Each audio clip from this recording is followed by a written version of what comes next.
बेटी वालों, ये नसीब की बात है, अल्लाह ने आपको बेटी का बाप बनाया है, अपनी बेटियों की सही परवरिश करो। अगर आप बेटियों के बाप हैं,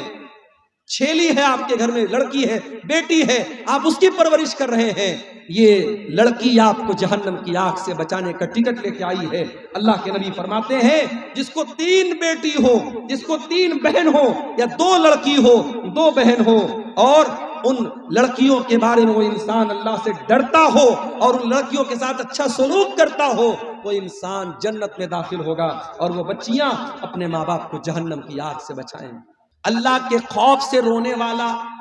उसको भी अल्लाह ताला जहन्नम की आग से बचाएगा। अल्लाह के नबी फरमाते, ला यलिजुन नार रजुलुन बका मिन खशियतिल्लाह, जो इंसान अल्लाह के खौफ से रोता है, जिसकी आंखों से अल्लाह के खौफ से आंसू बहते हैं, वो इंसान भी जहन्नम की आग में नहीं जाएगा।